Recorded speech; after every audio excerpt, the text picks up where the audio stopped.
So my name is Tim Bird, and I work for Sony Electronics, and I would like to present to you for your considerations for upstream benchmark testing of the Linux kernel. So I like to throw the abstract on so that people looking at these slides, 5 years from now, they'll know what this was supposed to be about. So the problem statement is this. So performance in a variety of dimensions is a key feature of the kernel, right? So the kernel has lots of performance attributes in a lot of different categories. And by performance, I'm talking about basically anything that returns a numerical value. It can be a duration of something, it can be a latency of something, but we have, it could be power usage, but we have all these different ways to measure performance. And that is, the kernel pays a lot of attention to performance. And it's heavily measured and it's heavily optimized. And the gathering of this type of performance data is often automated. There are lots and lots of benchmarks that you can run against the Linux kernel and tools that gather statistics and show you how things are done. But interestingly, detecting performance regressions is not automated, or very often not automated. It's almost always done by humans. And I'll explain, there are reasons for that. So I want to just go through some thought exercises. I want to consider how benchmark testing can be automated at scale, right? So this activity that we're now relying on humans for, if we could convert over to automation, that would be great. So I'm going to talk about what some of the problems are, talk about reference values, a syntax extension that I'm proposing, and then some other things related to this. And at the end, I'll talk about a benchmark test that incorporates some of these ideas. So what is the problem with automating benchmark? Well, analyzing benchmark data requires human intervention.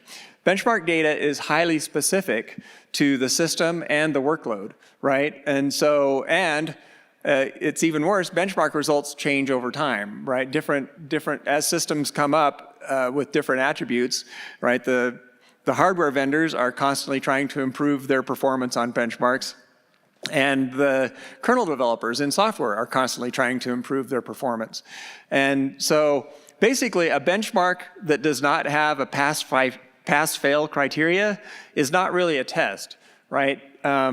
So to automatically determine a failure, you have to compare the value that you're getting currently from the test result versus some expected value, or in the rest of this presentation, I'll refer to it as a reference value.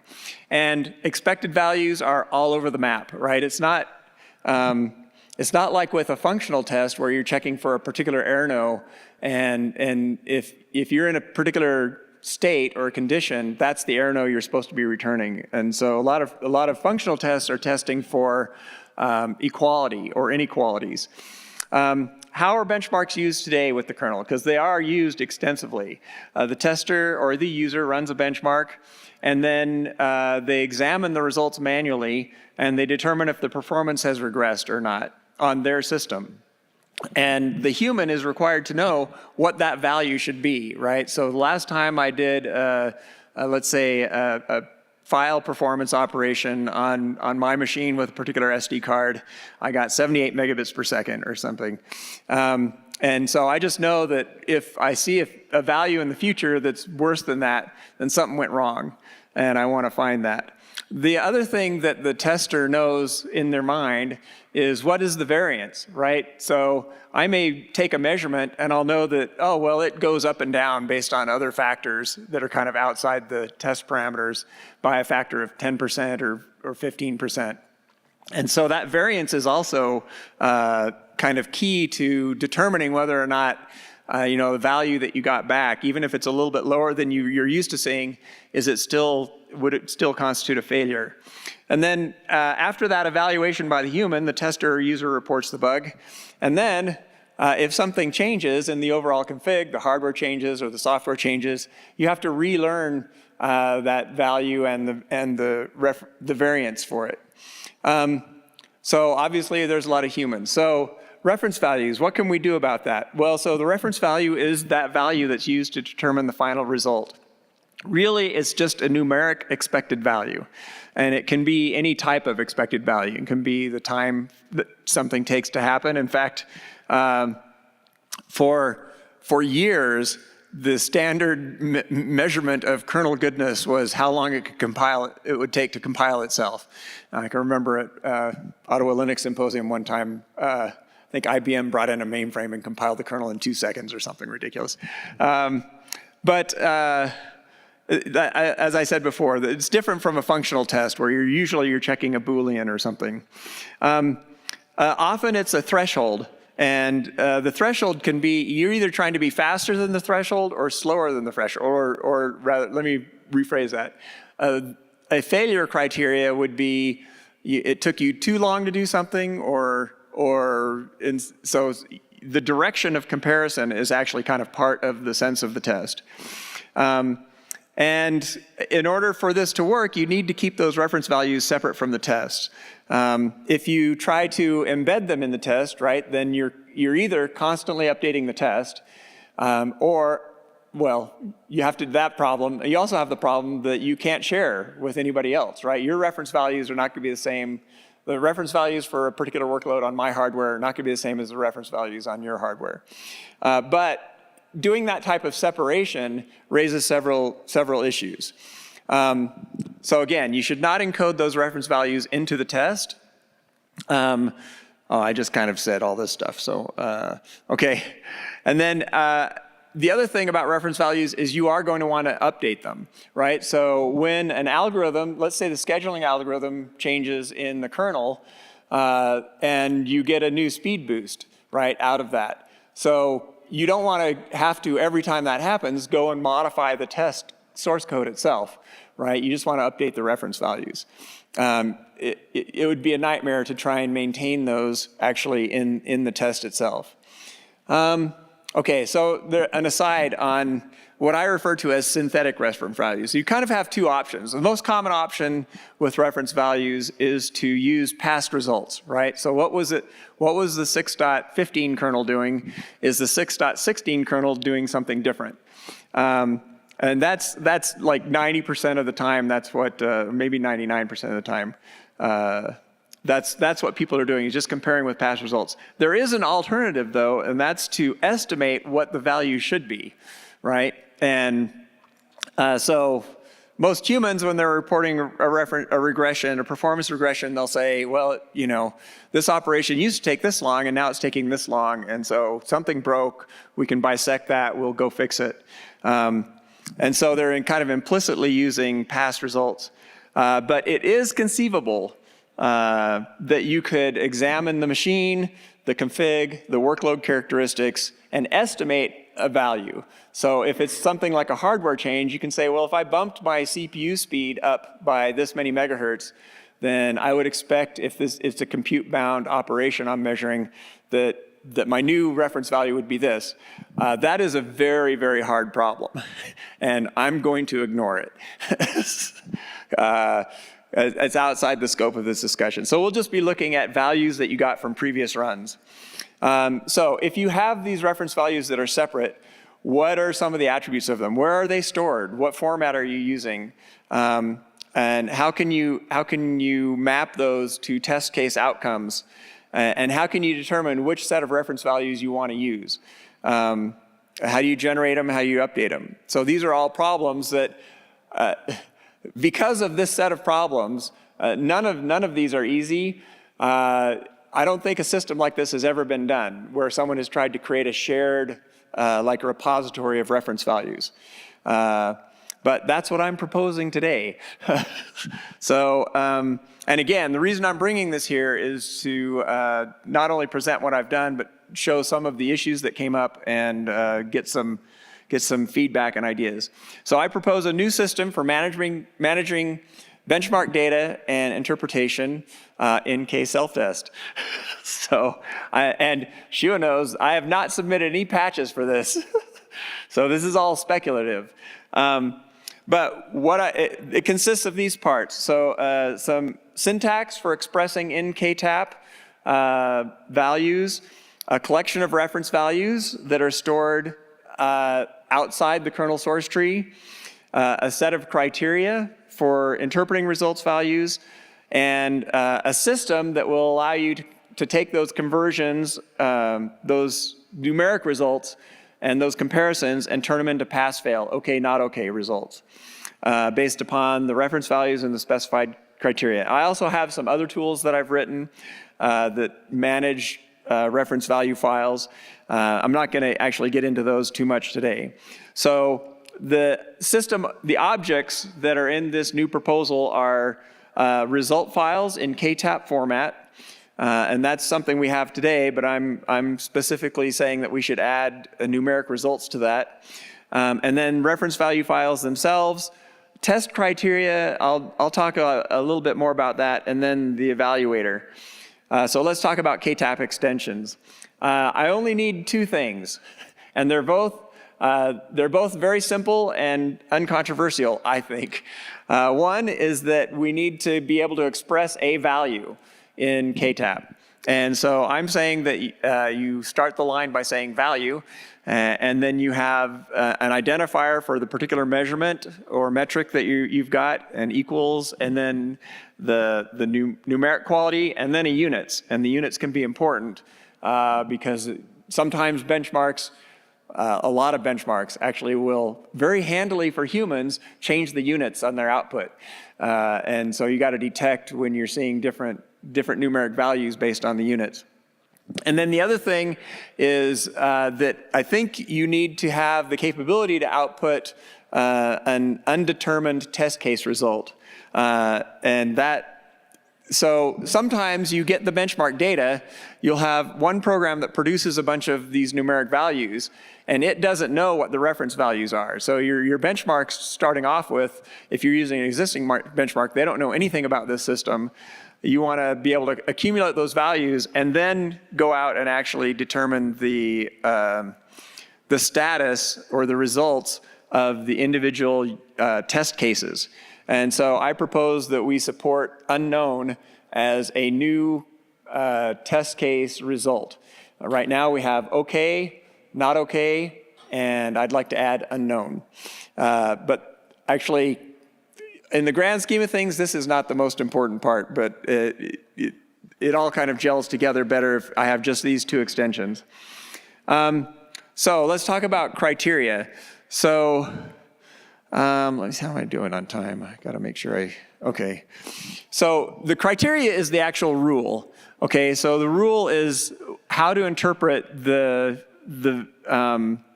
measurement versus the reference value. And it seems like that would be a simple thing. It's like, oh, you just compare them and determine, was it better? Well, what is better, it means different things for different numeric values. In the case of init call duration, lower is better. In the case of disk throughput, higher is better. So your rule for evaluating pass-fail, you have to include the direction of comparison, whether it's a less than or greater than.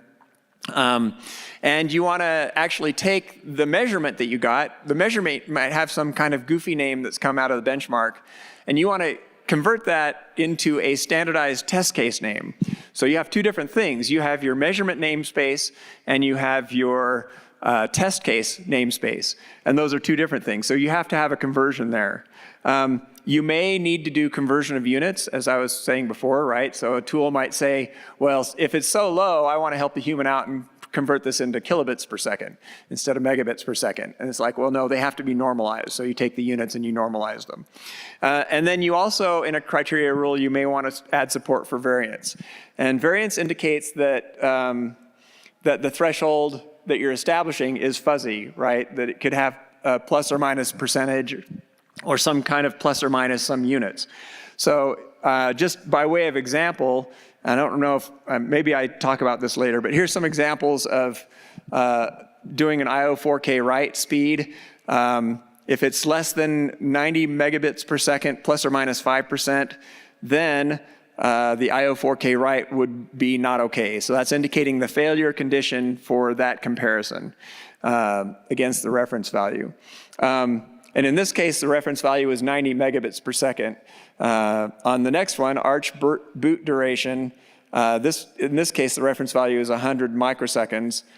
or no, milliseconds. And then if it goes like 10 milliseconds more than that, then something's gone wrong and you need to go find that problem. Okay, so let's talk now about metadata matching. So one of the problems that you have is, and I think this slide is a little bit out of order, but one of the problems you have is when you're doing a clean slate, when you're just starting testing, you don't know what a good value is, right? And so, the naive thing is to go out and just measure the values yourself, and the first time you do that, you consider those good values. Well, that's kind of bogus, because the first time you run it, you may actually be seeing regressions interspersed with correct values. And so what you really want to do is you want to have pre-existing values that an end user or a QA engineer can trust. And so one of the things that I do is, I have a set of reference value files that are pre-existing, and I have a bunch of metadata associated with each of those. And I have a tool that will score the reference value file versus the results file, the metadata for each one, so I compare things like what architecture was it, what configuration values were used, what kernel command line options were used.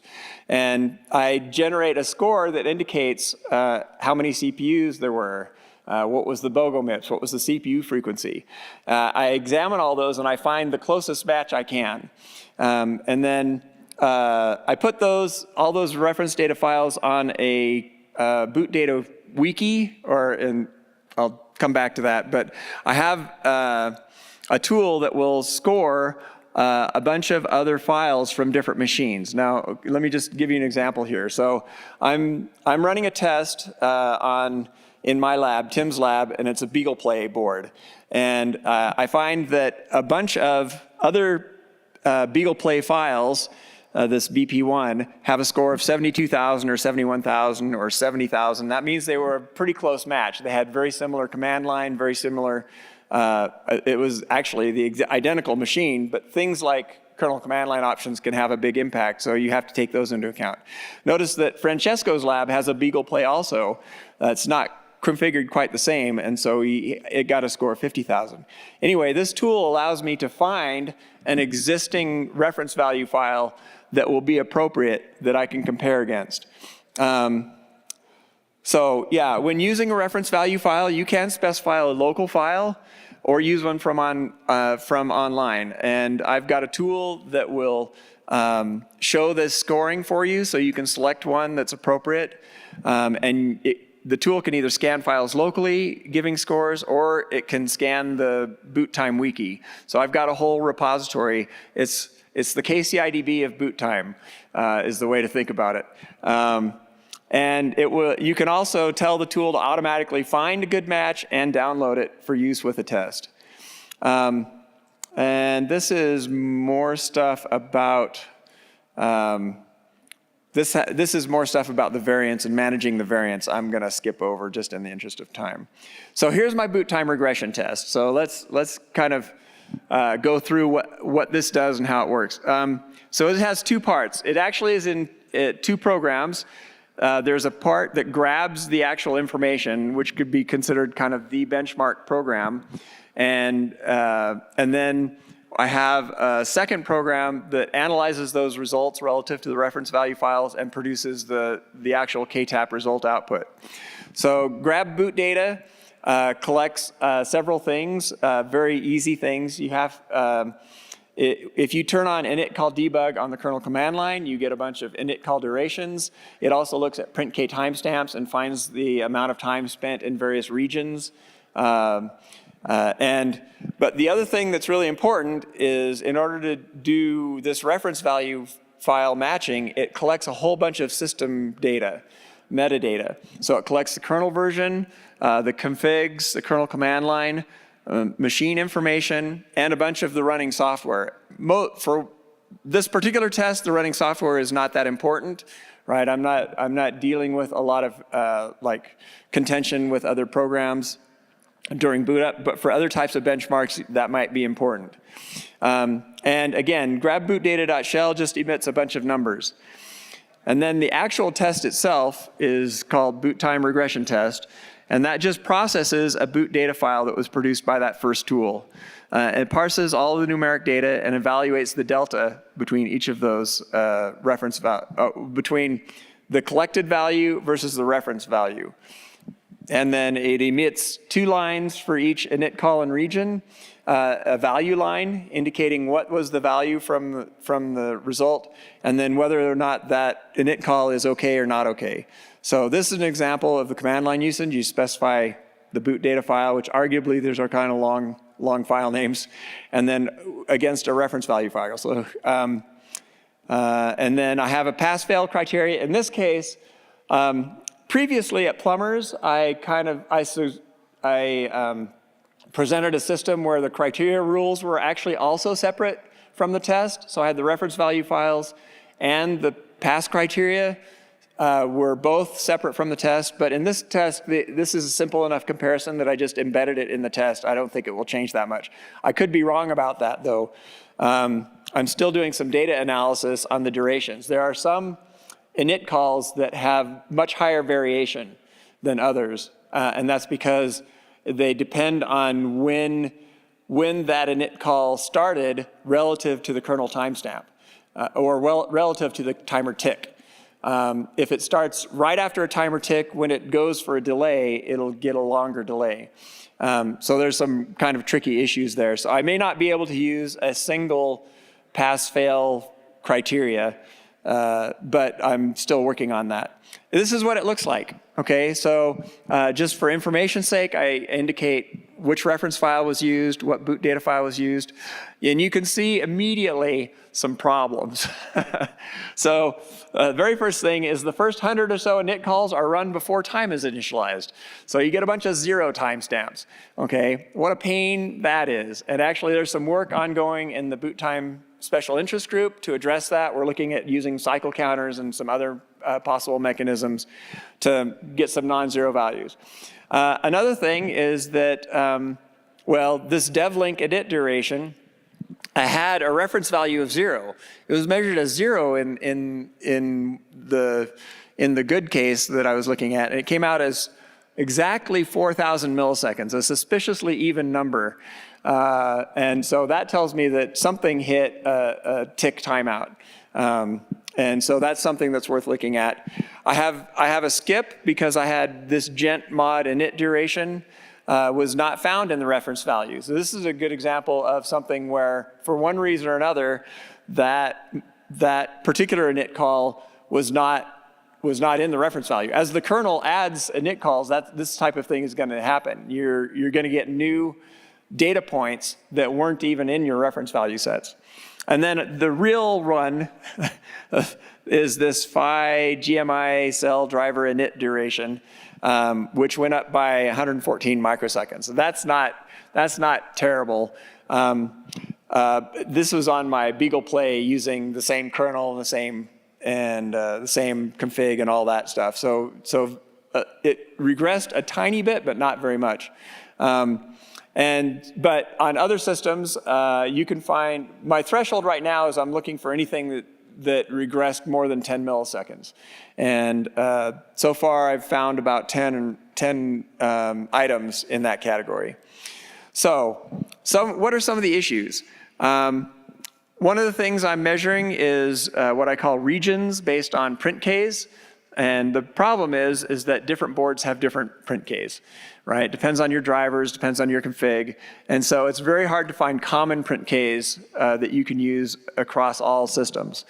And so there's a couple of ways to address that. One is to add additional print keys that are common between systems. I'm not sure Upstream would go for that because there's an understandable hesitancy to add more print keys, plus adding print keys interferes with your boot time. It's counterproductive. Also, I did something where I was aggregating durations. Like I was trying to accumulate all of the time for the MM subsystem, all the time for the networking subsystem. And so I would add a couple of these regions together, and that turns out not to be a good idea because it's bad for reporting. It's not helpful for an upstream maintainer just to know that their whole subsystem got, 20 milliseconds longer.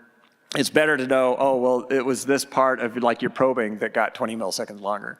So, and then deferred probes on boot time cause all kinds of problems. The reporting on boot time for deferred probes is not great. We could improve that, and actually I sent a patch upstream a couple months ago, didn't get followed up on, but to add some additional information that would help associate the probes with their respective init calls or drivers or whatever. And then the timestamp blind spot gives lots of zeros. That's worthless data. And the other thing that's interesting is that this has a dependency on the kernel command line, which is rare, I think, for a case. So we know about dependencies on specific configs, but you have to have a init call debug on the kernel command line. So one option there is to convert that into a config, right? To add a config for that. So you'd have a Boolean in the kernel that you would be a compile time instead of a runtime value. But I like the idea that any user, independent of when their kernel was built, or whether or not they can compile the kernel themselves, can do this type of testing. But they do have to have access to control their kernel command line. A lot of test frameworks don't allow you to modify that, or it's hard to get it to pass through layers.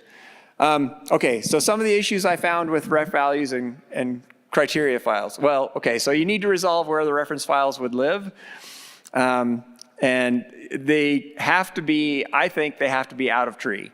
And so is it even conceivable to allow a test upstream where an element of the test is not upstream to go with it? I don't know. That's the discussion I want to have. So someone give Shua the mic.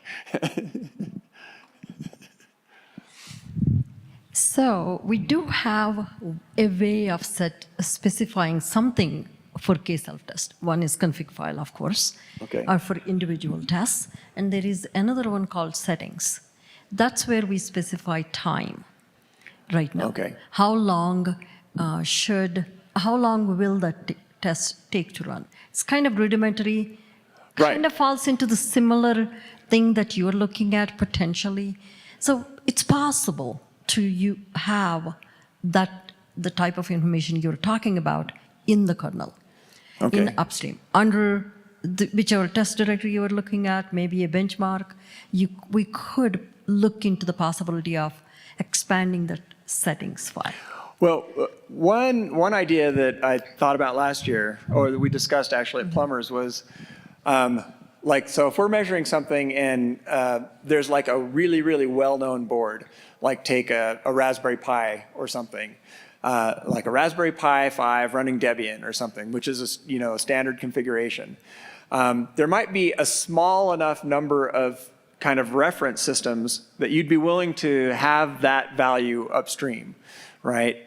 You have to be careful though. You don't want to play favorites with boards or vendors or whatever. But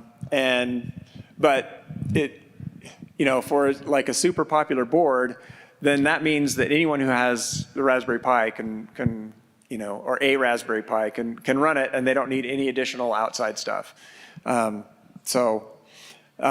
That's something, when I get to submitting these, which is actually still a ways off because I found all these other problems, I think we should have that discussion about where stuff can live. So yeah, that's something we can decide. Other thing is, did you look at, this is just a question, did you look at bootgraph.pl? If you haven't. So bootgraph.pl, so there's a bunch of stuff and actually a tool that I wrote many, many years ago called Show Delta does a bunch of stuff with timestamps, and you can, get the delta between specific timestamps or specific print K messages, and it's very, very handy. But they're all what I'd call instrumentation tools. None of them have a notion of pass-fail criteria. They don't, they will show you, yeah, your init call is this long, or, these are your top 10, longest init calls. But they don't have anything that says, well, that means something broke, right? And so, Right. They are Yeah. instrumentation tools. Yeah. I use them. I use the bootgraph.pl a lot Yeah. when I'm looking at yeah, and that call that one debug produces stuff. like graphics and charts and stuff. And so, It does produce nice So, graphics, and it yeah. tells you something went. It works at the level of this init call took longer. You Right. could compare results from 2 runs. oh, does two it have boots. a compare function? I mean, you have to compare it yourself. Oh, There okay. is no compare function right now. Yeah. Well, one of the tools I wrote actually was a compare function. Right. So you could look at 2 boot data files, and it would show you the list of deltas and which ones went prior. I think Grant had a.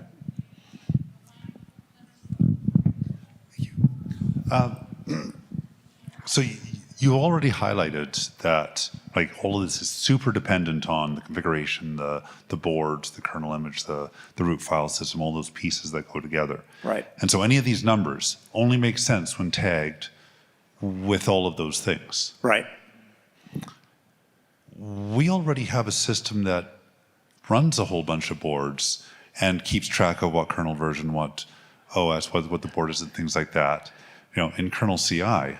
Yes. Have you thought about actually using kernel CI debug In the open automated testing conference call, monthly conference call, about 4 months ago, I brought this up. The blocker was control of the command line. So I would love to get.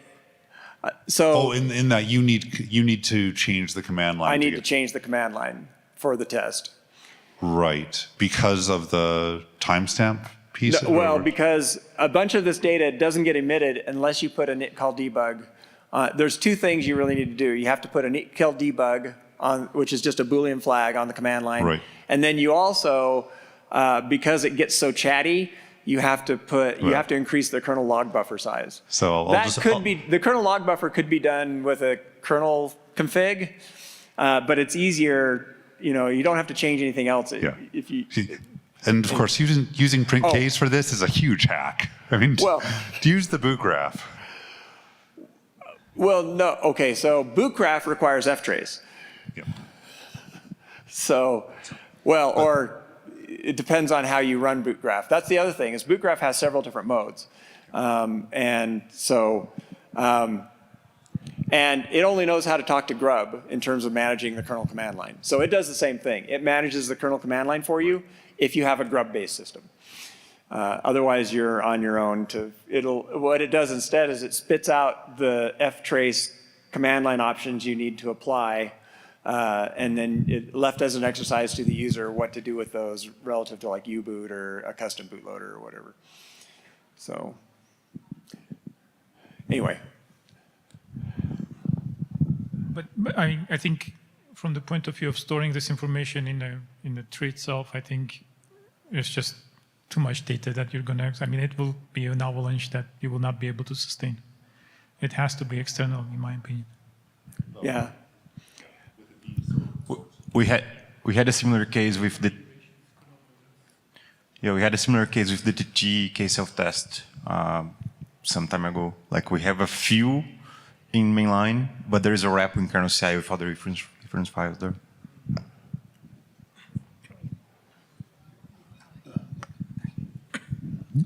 So I have a question about, you talked about reference values, right? So the reference values you're taking from some other dev boards or something. Now, whose responsibility to say is that value is also correct, right? Well, Because let me when you turn to talk my about- next slide. Oh, okay. How to automatically select the appropriate reference values, where are they stored, I don't have on here, but who's responsible for putting them. So in my dreamland vision of the future, the SOC vendor knows what's a good init call time on their system, right? And they would have run this tool and they would have designated, oh yeah, this is a good system. Or a good set of init call times. If they deviate from this, then that's a problem. And so it'd be great to see them handled by like the actual hardware manufacturers. I don't know if they'd sign up for that. I mean, there's all kinds of issues. There's multiple reasons this has never been done before, right?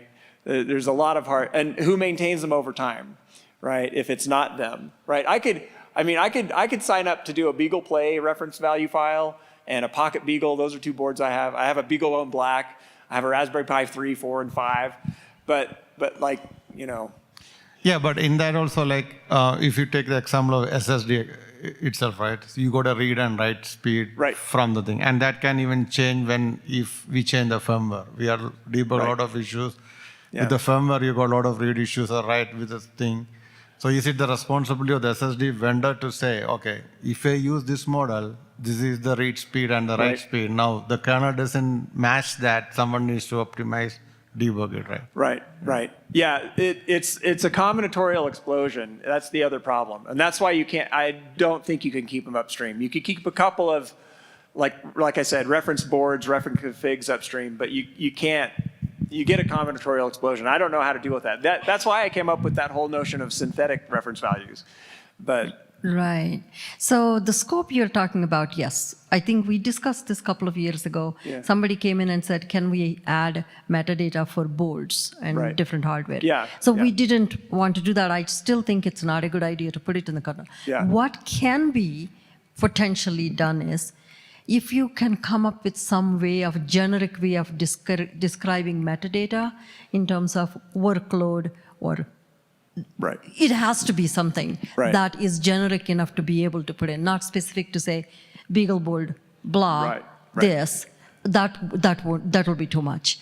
Too much data to keep track, and then maintenance issues too. You just brought up. Yeah. So what I can see as a possibility is if it's generic. Some way of when you first started talking about benchmarks, yes, the benchmark something reference values, this particular operation needs to run this particular action in the kernel. That we can see, this test or something. Yeah. I think, it sounds like the problem that you're talking about is when I'm a developer, I have a board, I'm working with that board, I want to know if my values are good. Right. There is I think what you just talked about, Shua, kind of hints at another use case, which is kernel developer. I'm developing things. Have I caused a regression in the kernel that needs to be dealt with? So now we're talking about at scale. Right. And then that becomes really interesting because we could do it if we've got logs, if you've got what's going on, what previous values have been on a whole bunch of boards. Right. We can then say, did all the boards drop in speed? Or did we see some go up and some go down, and actually start showing some trend lines? Right. So let me give you a concrete example of exactly that, and that's like there's kind of multiple goals here, and one of them is to make it so that an upstream developer can see data for boards that they don't usually do, right? And for example, as part of this work, we found out that gent mod, that's the jitter entropy module. It generates, calibrates and adds some entropy to the pool on system startup. Over one of the kernel versions, I think it was between 6.12, somewhere between 6.12 and 6.16, he changed the algorithm a little bit and it made it take 20 milliseconds longer on a Pocket Beagle, right? He's not running on a Pocket Beagle. For him, on an x86 machine, it was only, a couple of milliseconds or something. But so the upstream developer had no knowledge. And he actually came back and said, oh, well, did you know that there are these parameters you can use to change the quality of the entropy or the way the calibration works? And so there were mitigation things that were kind of figured out based on the fact that, if you're running on this hardware, you need this mitigation. And if you're running on an x86, you don't care. Yeah. Right. And so, but like exactly what you said. That sounds really interesting because that gets rid of your whole reference value problem entirely. Because you're running it on a whole bunch of boards, you know what the configurations on those boards are, and you've got the history. Right. You got the history. So you just have the values. They're just there. You don't have to worry about data storage of the old files or selecting things. You have to store those old values, right? Over time but to get the our CI systems do that already. Yeah. Well, that's exactly right. So and we've talked about the fact that this is, right now, I did this in my own wiki, which is, it cannot be the long-term place for this, right? Because I'm just one guy, and literally, this is on like a little board in my basement, right? It's got to go into like some official infrastructure that's supported, like KCIDB or something. And you've already talked about it. If there's a manual step in this process, it's not viable. Right. It's got it. You got to automate it. So anyway. And I'm sorry, we're eating So- into lunch. So. But, Oh, I see. So do you not have this issue already that you have to tweak the kernel command line? In some cases, we do have to. oh yeah. Does that's the common. kernel CI not allow that? Or Oh yeah. Yeah. Go ahead. I think you have like a certain parameter that you wanna set for out your boot testing, right? Right. So it's just about like creating that configuration kernel CI, the root file system for it, and so Right. on. And if you do that, we can do any. So kernel CI supports test parameters, right? And so it's just and Lava supports modifying the kernel command line. So I think there's just a simple hook that's missing there. If this is important, would we just want them on all the time anyway? Well, If this is no, important, in- should we always be production collecting? environments, you don't want this on. This isn't production. Well, yeah. We're talking about test environments, Yeah, right? We're well, talking about it at that scale If you now. guys are willing to turn on, the other Okay, thing that you now- really want to turn on is quiet. You want to turn log Yeah. level to 0, which I don't know if. Yeah. Anyway. But you're also talking, like I see two things that you're talking about. One is this general framework of Right. how are we doing these values? The other is you've got specific tests that you want to run. And to Right. get those values, you need things on. Right. Those can Yeah. be handled separately. Yeah, those are separate issues. Handle the Those are easy one separate first. Yeah, well, yeah, I think the easy one is, getting, if I could get data from kernel CI, I'd get like tons of boards, and I could do a lot better analysis on like what types of metadata is important and what's not for, doing my matching, and, anyway, there's a lot of analysis I could do if I had more data. And so that's one of the first steps I want to do. I don't know where I'm at. Conclusions. Okay. I'll just, core principles. The goal is to automate steps that had previously required a human. And it's, the kernel went a long time without even upstream testing architecture, right? So, humans have been doing this a long time, but I mean, as we scale up, as we do more, I think there's a definite value to, trying to automate some of this stuff that's very difficult to automate. And these are just some ideas for how to do that. So, thank you.